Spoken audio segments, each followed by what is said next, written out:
ស្រឡាញ់បងទៅចាំបងនាំពៅទៅនៅភ្នំពេញនាំមុនទៅស្គាល់ក្រុងដើរលេងផឹកស៊ីនៅម៉ាដុំបូដេងព្រឹកចប់បើថាមិនឆ្អែតចាំមកនាំមកបនភូមិនៅក្រោយដើមព្រីងតែស្រុកកណ្ដាលបងលុយភូមិបងលេខ1បើថាចូលហើយតានេះថាមកចង់ទៅវិញហាអើយស្ដុយអាយក៏ស្ដុយទៅបានស្គាល់ពូបងក៏ទៅសំណាងពេកហើយស្ដុយអាយក៏ស្ដុយទៅថាក្មេងពូមកមិនចេះស្ដីឆ្លើយអើយស្ដុយអាយក៏ស្ដុយទៅថាក្មេងបងនេះមិនចេះល្អលេហើយនាងអាយអាយអាយអាយ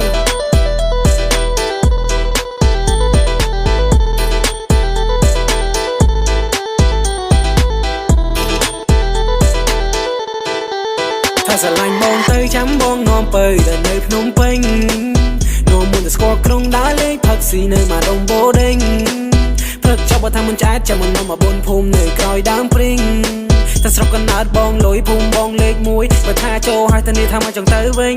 ហាអើយស្ដុយអាយក៏ស្ដុយទៅបានស្គាល់ពូបងក៏ទៅសំណាងពេកហើយស្ដុយអាយក៏ស្ដុយទៅថាក្មេងពូមកមិនចេះស្ដីឆ្លើយអើយស្ដុយអាយក៏ស្ដុយទៅថាក្មេងបងនេះមិនចេះល្អលេហើយនាងអាយអាយអាយអា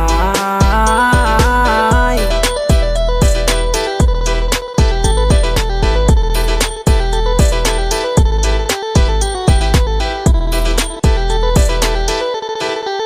ถ้าស្រឡាញ់បងទៅចាំបងនាំពៅទៅនៅភ្នំពេញ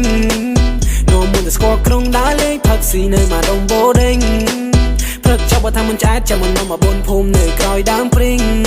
តែស្រុកកណ្ដាលបងលុយភូមិបងលេខ1បើថាចូលហើយតានេះថាមកចង់ទៅវិញហាអើយស្ដុយអាយក៏ស្ដុយទៅបានស្គាល់ពូបងក៏ទៅសំណាងពេកហើយស្ដុយអាយក៏ស្ដុយទៅថាក្មេងពូមកមិនចេះស្ដីឆ្លើយអើយស្ដុយអាយក៏ស្ដុយទៅថាក្មេងបងនេះមិនចេះល្អលេហើយនាងអាយអាយអាយអាយ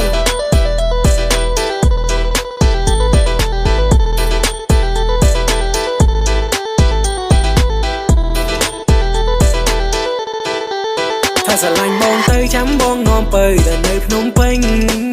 នាំមុនទៅស្គាល់ក្រុងដើរលេងផឹកស៊ីនៅម៉ាដុំបូដេងព្រឹកចប់បើថាមិនឆ្អែតចាំមកនាំមកបនភូមិនៅក្រោយដើមព្រីងតែស្រុកកណ្ដាលបងលុយភូមិបងលេខ1បើថាចូលហើយតានេះថាមកចង់ទៅវិញហាអើយស្ដុយអាយក៏ស្ដុយទៅបានស្គាល់ពូបងក៏ទៅសំណាងពេកហើយស្ដុយអាយក៏ស្ដុយទៅថាក្មេងពូមកមិនចេះស្ដីឆ្លើយអើយស្ដុយអាយក៏ស្ដុយទៅថាក្មេងបងនេះមិនចេះល្អលេហើយនាងអាយអាយអាយអា